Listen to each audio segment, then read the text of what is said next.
on social media when the record came out, people were complaining about a Burgundy blowing their subwoofers, and there's videos going around of people's subwoofers and their trunks on fire, and it's Burgundy that's causing that to happen. And so I was like, okay, I did my job.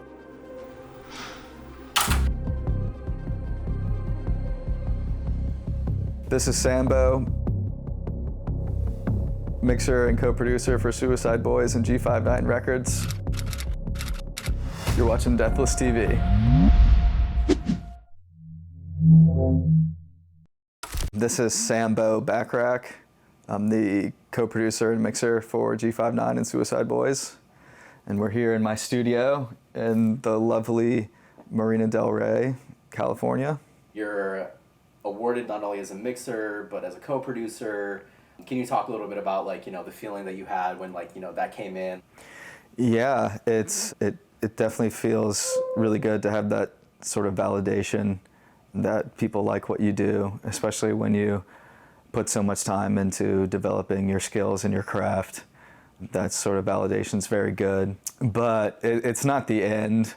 Like, I can't retire happy after making a couple gold records. There's still a lot more music to make, and I'm still improving every day. It's a good starting point for my career, definitely, especially from when I came from just owning a studio in New Orleans to mixing and co-producing these big records. It's good to look back on where I started and where I'm at now. So. And can you tell us about, like, how, you know, updates and, like, how your setup has changed from, like, a technical perspective? Yeah, starting out, you don't really have, like, a lot of money to, say, buy a $15,000 pair of speakers. It just goes to show you that you don't necessarily need that stuff, because when I started, I made this platinum record mixing on a pair of headphones and a $500 pair of Atom speakers. These things, they're just tools. They help you, but they're not necessary. It does help to have them, give you perspective on what you're mixing, and, you know, treating your room is important too. When I first moved to Hollywood, I maybe had one or two bass traps that I'd stick in the corners and let the mastering worry about the bass. But now I'm really dialed in, trying to get things right. What does a normal day look like for you, and, like, what happens on, like, a slow day versus, like, you know, a sprint like we were talking about earlier? A normal day, basically, I wake up at like 7:30 a.m. when my wife gets up for work, and there's mixes and work to be done, so I can't just lay around in bed all day and be lazy. You know, it's one thing about this job is that you don't necessarily have a boss to clock into every morning. The motivation kind of has to come from within. So I wake up every day and I let my ears warm up, and it's basically a 9 to 5. And with this sort of job, your ears get tired, so you can't push yourself. You'll end up making mistakes. So usually after 4 or 5 hours of good hard work, you kind of have to stop and let it just rest and save it for tomorrow. But when you're on a deadline and you have to sprint, basically, sometimes you don't have a choice, and that can affect the quality somewhat, but that's just one thing you have to deal with. For Lonely Boy, we were still working on songs for the deluxe that week when it was coming out, and, you know, if the artist, Scrim for example, makes an incredible song a couple days before a deluxe album is supposed to come out and he wants it on there, you have to, you know, sprint to make it work, whether that's staying up till 2 a.m. to finish a mix and do all the exports and master it and send it out so it can be ready for Spotify and distribution in a couple days. That's sort of what you have to do. You just have to try your best to make sure the quality stands up and not cut any corners trying to get the songs out there. You mentioned, like, warming your ears up. Is that, like, something that you, like, intentionally do? Yeah, I have a process to warm my ears up. I'll go and I'll get a coffee, and then I'll come sit at my desk and I'll listen to songs on Spotify, on YouTube, even just watching a TV show or playing a video game or something, just to, like, hear music wherever it's coming from, just to have a reference. Because I find that, like, starting cold is never good, because you just don't know, you don't have a direction of, or a reference of how things are supposed to sound. And it's just like waking up, like your mind is not fully awake till you've had that first cup of coffee or after an hour or so of being awake. Yeah, I do play some computer games whenever I have the time. I play a little bit of StarCraft. I used to be really big into it when I was in high school. Nice. And it's kind of just a fun thing for me. But I just don't have the time to spend hours and hours playing video games like I did in high school. With mixing, you kind of have to force yourself to take breaks, like every hour or two. And sometimes I'll sit and I'll read a book, or I'll play a quick match of something, and it just has to be the right game to where you don't get sucked in for hours. Like something you can play a quick match, take a 15, 30-minute break, and then get right back at it. So I kind of use video games as a tool to occupy my ear breaks. It's funny, like, because I'll have my volume knob, and like right when I wake up, and it's like one click up, and it's like, oh, this is too loud, you know? Your ears are very sensitive in the morning, and then as the day goes along, the volume knob gets louder and louder, and it's like, wow, it's like, how can I stand music this loud when this morning, like even one click was just too much? And that's kind of how you know that your ears are starting to get tired, and then your kind of objective decision just dies, and you just have to take a break and start again tomorrow. Yeah. It's a Smash. Tell us the origin, tell us how it was created. So the It's a Smash tag, I don't remember the exact date it came around. We were working on Lonely Boy, and we had kind of gotten to the habit of sending voice notes to each other for notes, like, you know, tell me what you think, and then he'll send me a voice note. And I did one mix, I can't remember what it was, I'm not even sure if it made the album, and I get a voice note from Scrim, and he just said that, he just like, it's a smash. And I was like, you know, that's it. And so I took it and manipulated it a bit, and that's how this tag came around. Yeah, I don't think anybody knows that, so that's Scrim. Yeah, it's Scrim's voice. There you go. The secret's out, I guess. It's out of the bag. New Suicideboys album, mixed by you, co-produced so many songs in here. Also the first Suicideboys album in 2 years. How important was that gap, do you think? Breaks are always important. You have to recharge your inspiration. You have to have new experiences. You have to live life. Trying to force things out never works in the end.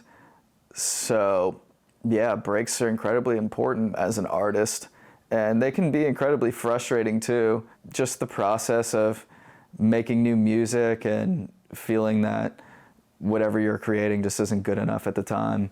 There was a lot of that leading up into this project where we were just working, and there were some frustrations that, you know, maybe this one's a scrap, or I really thought this song was going to be good, but it ended up not making the cut, so to speak. But it's all worth it in the end when you have the final project together, and you kind of just forget about how frustrated you were that maybe this song didn't work out, or this song didn't turn out as good as you wanted it to be. Whereas in the moment, as an artist, that can really be frustrating. But once everything's put together, it just is kind of a distant memory. And like, this isn't like a tremendously long album. Like, how many of those tracks, like you were talking about, that didn't make the cut, how many of those were there? Like, I think with this project, there was maybe only like a couple of them that didn't make the cut. Because once you get to this point and you kind of have a feeling that you know this song's gonna work, or you know this one's not, and it's kind of like gambling, or, you know, cutting your losses.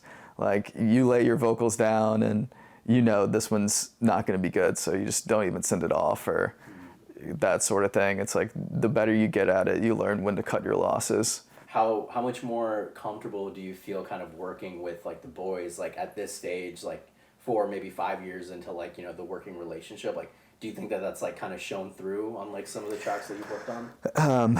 Absolutely. With this record, New World Depression, it's in a league of its own compared to some other things in their catalog, just in terms of sound quality and production. As far as like my start with the boys, with Stop Staring at the Shadows. It's been a long journey. When I first started with them, it's kind of about gaining trust, and even at that time, I don't think my skills were at the level to where I could compete with Scrim's mixes, because he had been in the game for so long. He was mixing everything, producing everything, and my first duties was basically with his solo stuff, A Man Rose from the Dead, just because he wanted to free up his time to create, and so he would just hand off the mixing duties to me. But we were kind of in the process of making A Man Rose from the Dead when they put out Stop Staring at the Shadows. And a couple of those songs that I think were contenders for A Man Rose from the Dead ended up being on Stop Staring at the Shadows. Oh, wow. Like the auto-tune ones. And I think All Dogs Go to Heaven. There was a couple songs that were contenders for his solo stuff where I had mixed the vocals and he liked that.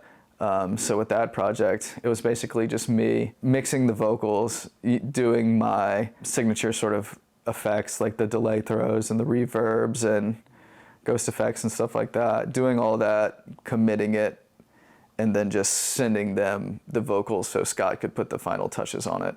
And that was sort of how the process started with them, with Stop Staring at the Shadows. And then it kind of evolved to the next project where I did have a couple mixes, Long Term's Effects of Suffering, which was the next record.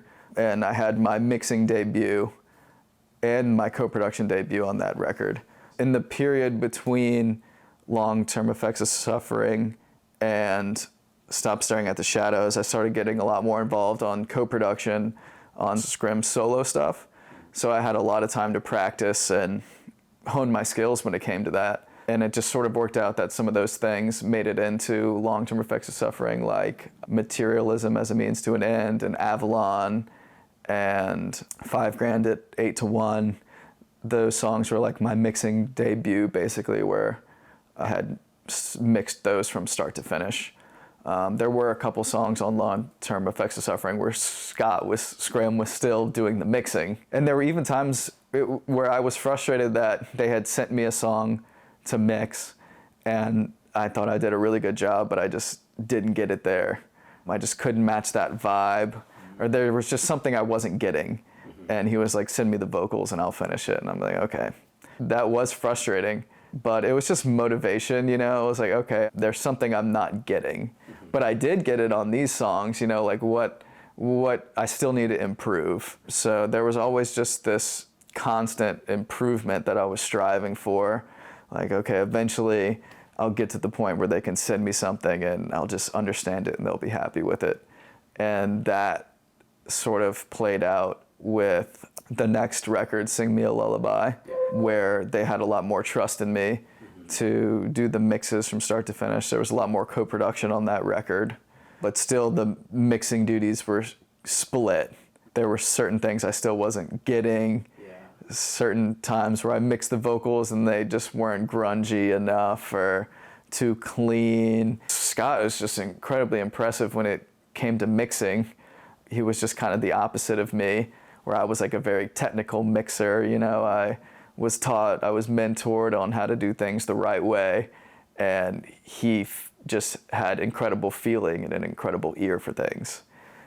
And sometimes I was just overthinking things, and he was just like, no, turn it up into the red, that sounds better. Or like, no, like you're EQing too much, like do it like this. And he had technical knowledge of mixing, but he just operated more on ear and feeling. And that's something that mixers really need to work on, is that not everything's technical. Certain things, if you have an issue, it needs to be technical, but operating with that ear and that feeling and that instinct should always be like the number one priority. And those were some elements of mixing that I was struggling with during that time period where Scott had just mastered it, basically. So we were splitting those duties. New World Depression was the first official album that I mixed and co-produced everything from start to finish, every song. And that was really gratifying, knowing that I think I finally got it. Like, obviously it sounds like Scrim was like kind of helping you with like, okay, this is what it needs to sound like, but were you ever kind of going to the ones that did get approved and you were like, what was I doing here that I wasn't doing here? Did you ever like kind of like analyze it in that sense too? Yeah, it was both of that. I would listen to my mix that didn't make the cut, and then I'd listen to his, and I'd be like, oh, like I get it. You know, like mine was too clean. It didn't have the right emotion, the right feeling. It wasn't the sound. And that was a big help, like having that reference of I could listen to mine that didn't get approved and, you know, his where they were all happy with it. And I was like, okay.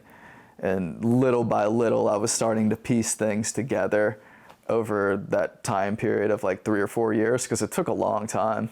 And that's sort of how it came about. Yeah, I was just learning and he was teaching me, and shout out Scott, man. Like he could have very easily just thrown his hands up and been like, this guy sucks, like, but he never did. He always, you know, had his faith that eventually I would come around and get it, so to speak. And so that I'm very thankful for that. Maybe Ruby versus Scrim, like what like challenges come across and like how do you overcome those? Each artist has a different way they like things to sound. They have different tastes, and it's kind of just learning what each likes, trying to pull out the best of them in their own way.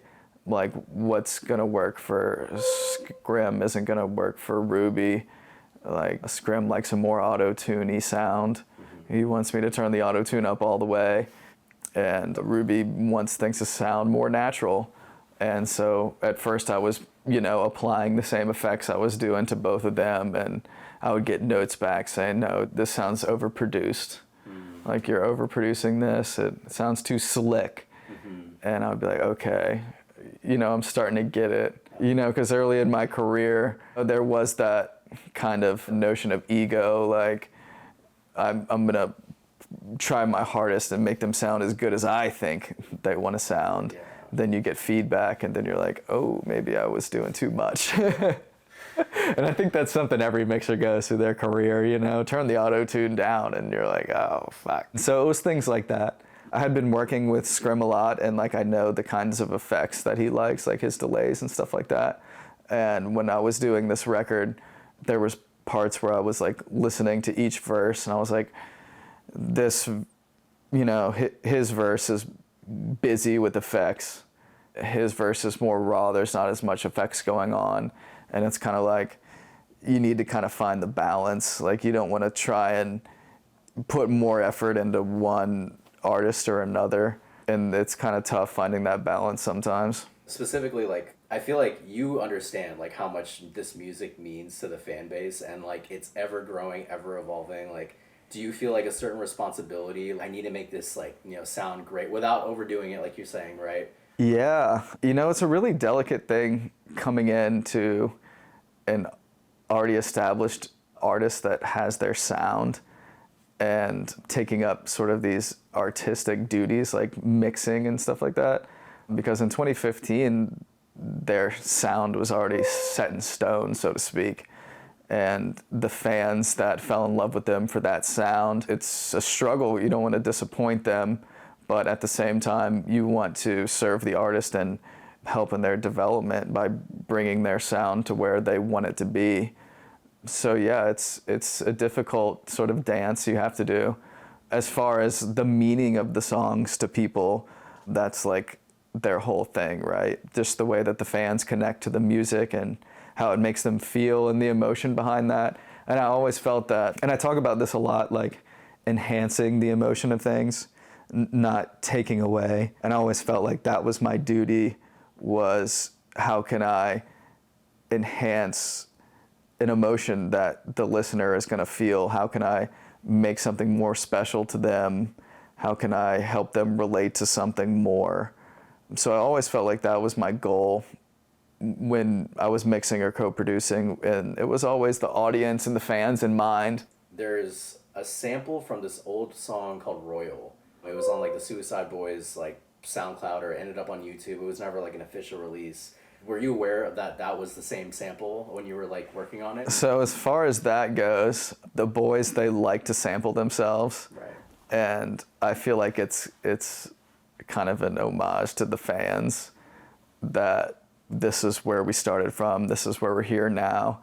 And I feel like in that sort of aspect, you can do fan service as long as it doesn't like affect your artistry. And I feel like that can be very cool by sampling yourself or releasing a song that the fans have been begging you for a long time and naming it what the fans named it, like Forget It. I feel like that can be really cool. But no, I really wasn't aware of that. Their catalog is so deep that it's sometimes I'll recognize something but not know exactly where it came from. But back to Burgundy, sorry. Talk to us about, like, you know, what was your impression when you got the song, and, like, you know, what did you feel like it like needed, like wanted to add to it? I loved Burgundy. I mean, that's one of my top favorite songs on the record. As far as the sound of that song and co-producing it, I feel like the biggest takeaway for me or from anyone whenever they hear that song is the bass. When I first heard the song, I was like, okay, the bass in this song, like that needs to be the takeaway when people hear it. Other than like the lyrics and their flows, of course, whenever it comes on, people just need to be like, oh, like that bass. And so that was like a big thing when mixing it. And it was funny that on social media when the record came out, people were complaining about Burgundy blowing their subwoofers, and there's videos going around of people's subwoofers and their trunks on fire, and it's Burgundy that's causing that to happen. And so I was like, okay, I did my job. Whenever I see stuff like that, it's very gratifying.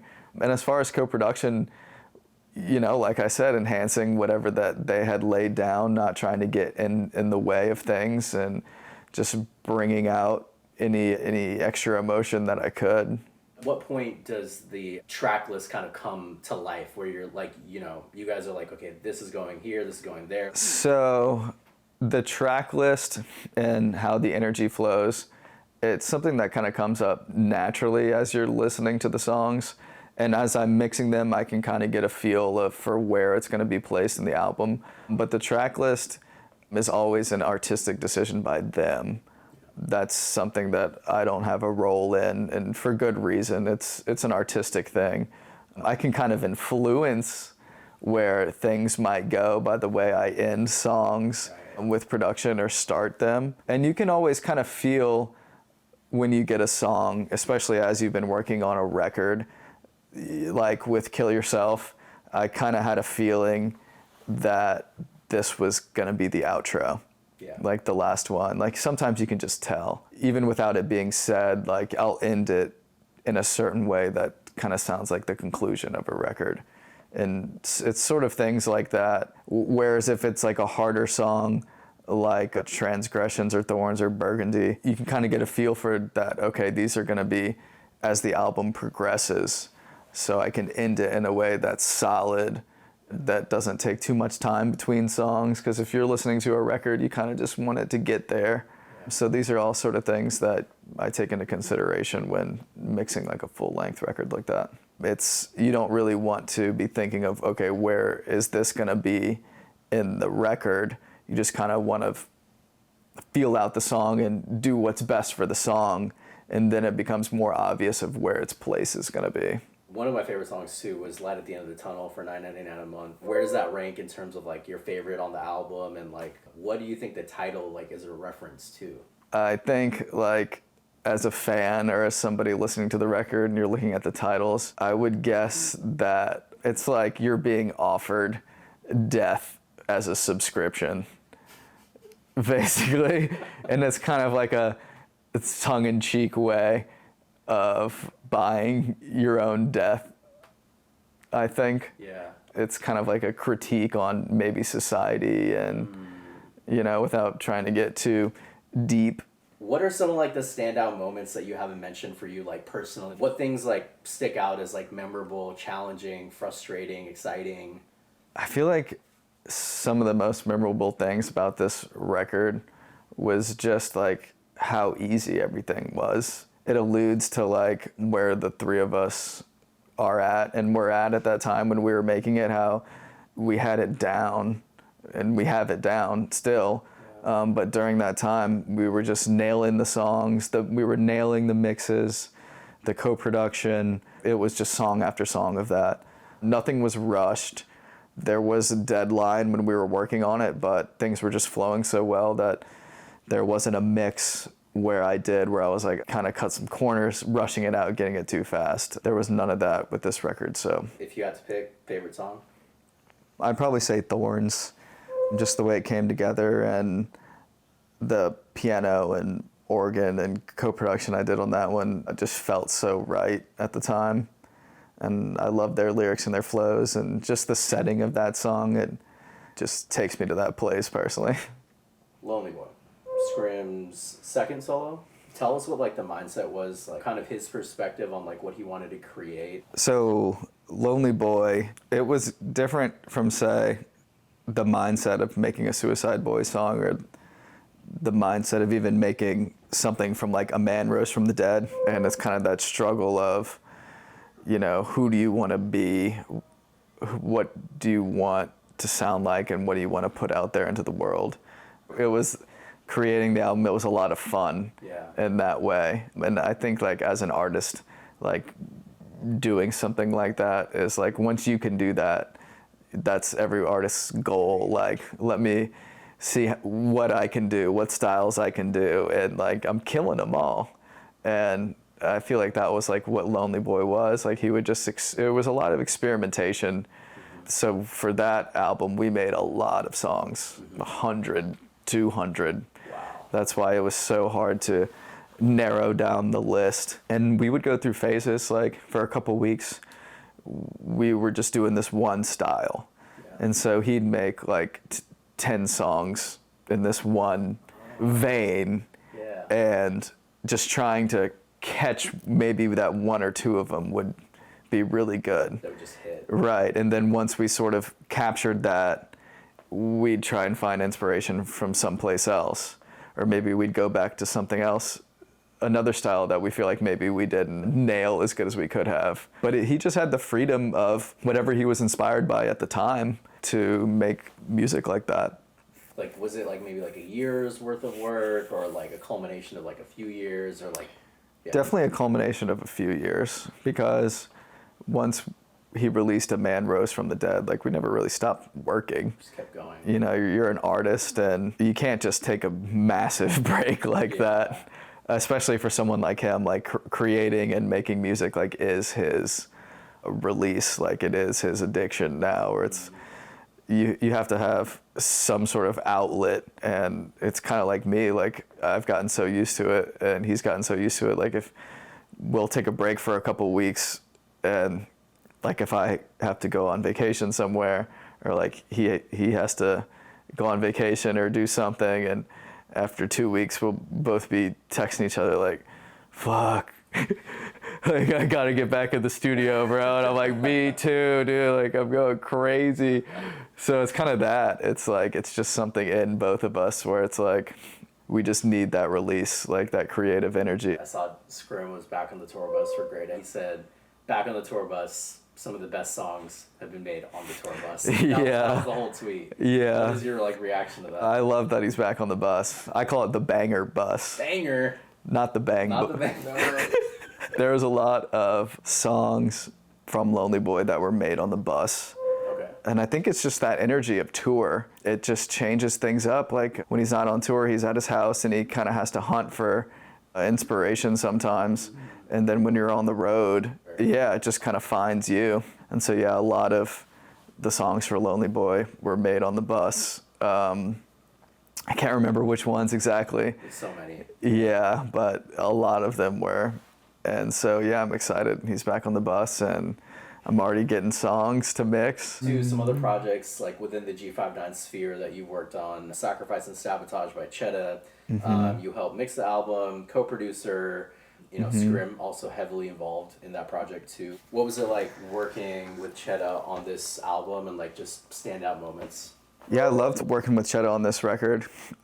So since Been Here Forever in 2022, that was sort of when I got a feeling for his style and how he likes his sound. That kind of had like some of its own challenges, because during that time I was so used to like mixing, you know, for the boys and Scrim. He has his own sound, his own style, and in the beginning I was maybe pulling too much from them. and it took me a minute to get used to how he liked things to sound. But for Been Here Forever, that I think was mostly beats that Scrim made. And for this most recent record, Chetta's been doing a lot more of his own production. Very cool. And so, yeah, that was very cool to see him, you know, come into his own as a producer, making these beats and then rapping over them. It was just very cool to see that sort of evolution in his style. And I think that's very conducive to the Chetta sound, him having the control and creativity over making his own beats really put that project on like another level. That flexibility to say, I can make my own beat and rap over it, and I can have control over everything, is a pretty cool feeling to have. And I think Sacrifice and Sabotage reflects that. And I really enjoyed working on that project with him. It was very cool seeing that evolution in his vocal performances, his lyrics, just the overall sound of the beats. It was a great time. That Scrim feature, that was a song, I think that was maybe a contender for A Man Rose from the Dead. Yeah. Dang. So that was a song from the vault. To the vault, literally. Yeah. Talk about mixing Night Lovell's I Hope You're Happy. I met him backstage at, I think, one of the first Suicideboys shows I went to in LA. And I just met him backstage, and we just kind of hit it off, you know. He's a very cool guy. And then I think he got off from tour, and he was like, I need to put this record out, and I need help with mixing it. And Night Lovell, another person who, like Scrim, mixed his own stuff. Like all those songs, he, you know, recorded it and mixed it. Like, it just kind of blew me away how in this sort of underground scene, like the artist is expected to do their own mixes. And the way that they pull them off is really good and hard to replicate as like a professional mixer, because in the underground it's not about technique, it's just about sound and pushing levels into the red and clipping stuff. And if an artist has mixed their own vocals for so many years, it's kind of hard to match that if they have a specific sound in their head. His album, when we first started out, did have sort of its own set of challenges like that. It's me getting used to his vocals, mixing them the way he liked them, while still having the freedom to elevate the sound to a level that I thought elevated it and made it better, while still keeping the feeling that he had mixed for himself all that time. He has an incredible ear for things. I started calling him the Bat just as a joke, because he had supersonic hearing for the tiniest little details. It wasn't just like stuff that didn't matter. I had never really worked with an artist like that. And that was really fun, because he had these tiny little notes. It would always make the song better in some sort of way. As where other artists would just let things fly, ignore certain things that I might have messed up. He always caught it, made me do a revision. So that was really cool working with him on that, because, you know, he really cared about his artistry and his sound. There was always something that we could do that made that project better. But as far as co-producing that project, I didn't really do anything as far as like instrumentation, because that was my first time working with him. We were kind of just feeling out the sound, and his sound is very particular and set in stone, and I just didn't have the confidence to add anything to that at the time, because I just wasn't super familiar with it, and I don't think anything that I did would maybe just take away from that. But him and the producer he works with a lot, Out by 16, just have a really good thing going on. But as far as his vocals, there was like an interesting turn when we were making the record. He started singing a little bit more, and he would send me these voice notes of him trying this over a song, and he was like, what do you think? And I was like, dude, like, you gotta sing, man, like, this sounds really, really good. And he was like, no, like, I've never really done something like that before. And I sort of, you know, pushed him in that direction, like, man, your voice, you should really sing.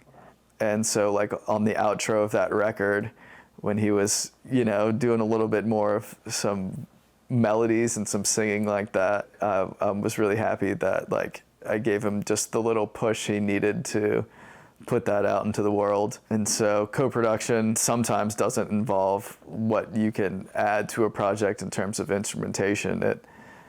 It can involve like help pushing an artist into giving them an ear that what you're experimenting with sounds really good. You know, put this energy out into the world and the fans will really like that. Kevlar Moneybags, did you mix that project? What were some like memorable moments on that, and how was it like working with them? I love working with them.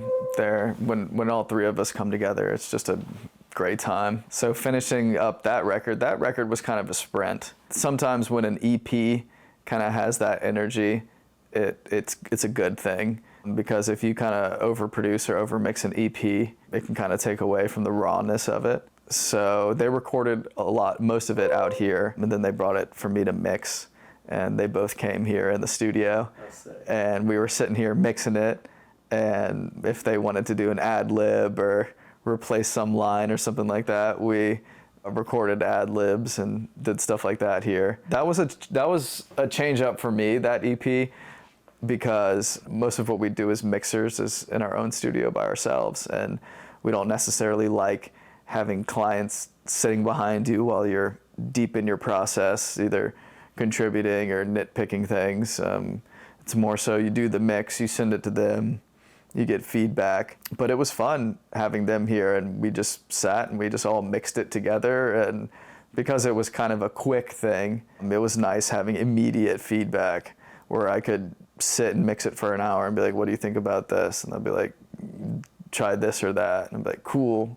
Work on it for another hour or so. Or if they heard like do something here, like put a delay here, you can just do it on the fly and right in front of them. And then once they leave and they listen to the songs like in their headphones or in the car, it's like exactly how they wanted it. And so I think there was like 1 or 2 days where we put the final touches on that record, mixed it and mastered it and sent it off, and yeah, it was ready to go.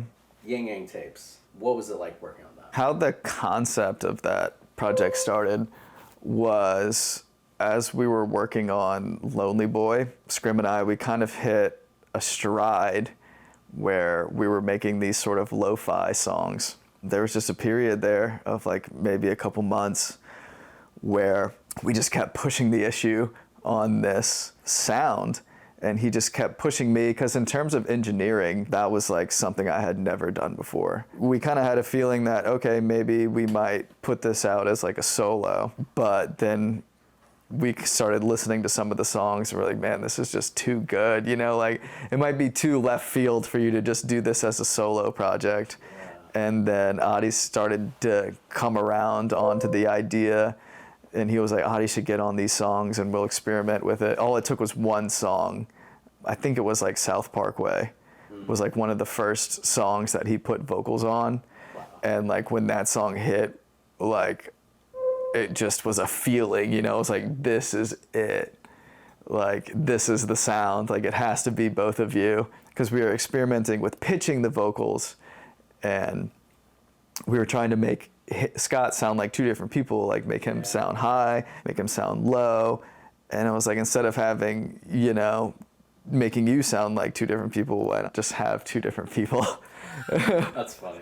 And so when he got on there, it was just like magic, you know, just the sound, and it just hit you, and it was like the feeling was there, and it was like, all right, we're fucking doing this. And I just loved the sound of those records, and it was really inspired by like the old Memphis mixtapes. And we were early on in their career, he was always sampling these old mixtapes. And so the idea was to sort of create a mixtape like that with that sound. And I didn't have access to that old technology. So the challenge on me was, how do I take something and make it sound like a cassette? How do I make the drums sound like old drums? You have to find the right samples. You have to find the right 808s.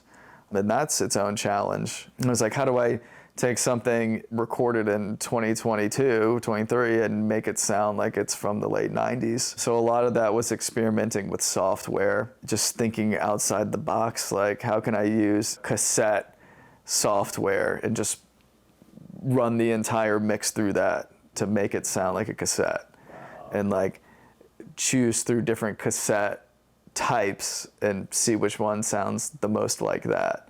And then there was like a setting on the software where I could choose the erasures, which means cassettes, like if you play them multiple times, they start to degrade. So do I make it sound like a fresh cassette? Or do I make it sound like it's a cassette that's been played through 3 or 4 times? And so that was all sort of part of the question. And it was inspired by some modern artists who were doing that sound and had more of a handle on that sound. So I'd say vocally, Freddie Dredd was featured on the record. And so there was a lot of that sort of influence in the sound. Yeah. So it came from different places. What are some songs that maybe you've been involved with that people wouldn't guess? There is one, and it was actually the first song that I mixed for the boys. And I think it was like 2017 or 2018.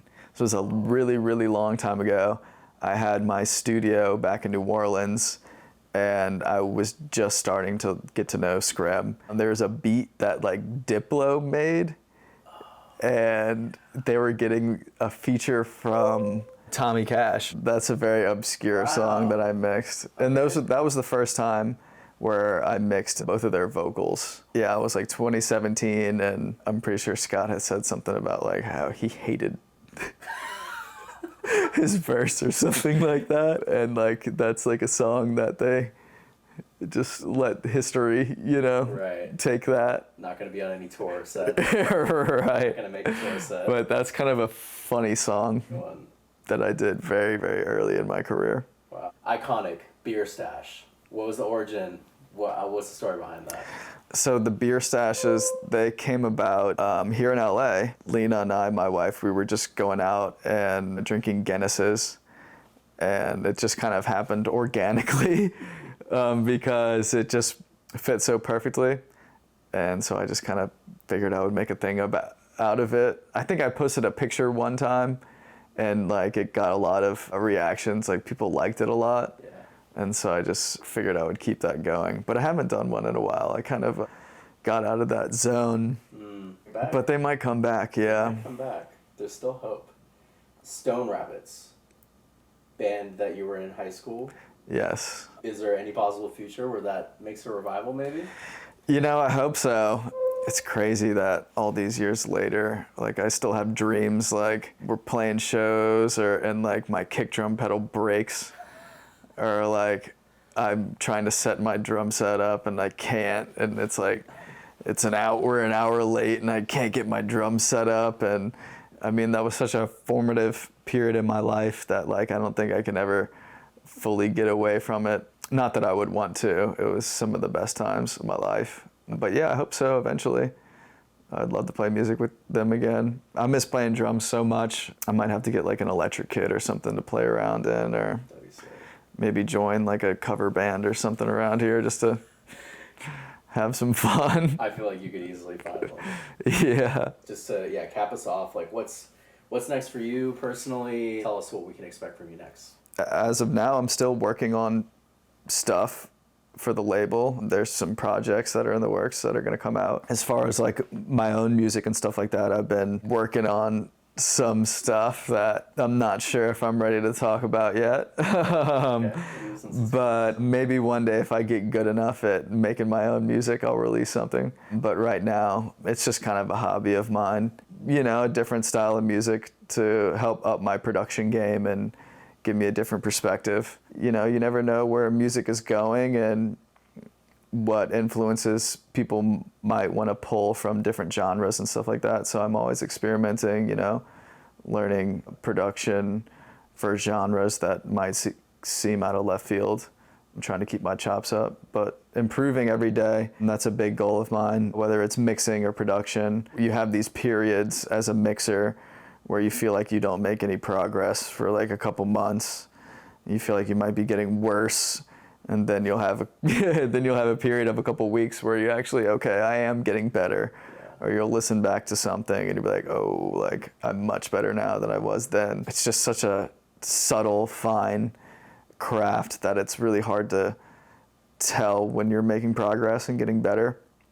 It's more so when you look back over a long period of time, in 6 months, you can tell. And that's what's really tough about this business, is putting in the effort to improving and actually improving when the results are sometimes elusive or hard to tell. So that's a big thing of mine, just improving every day, working on my chops, doing whatever I can to get better.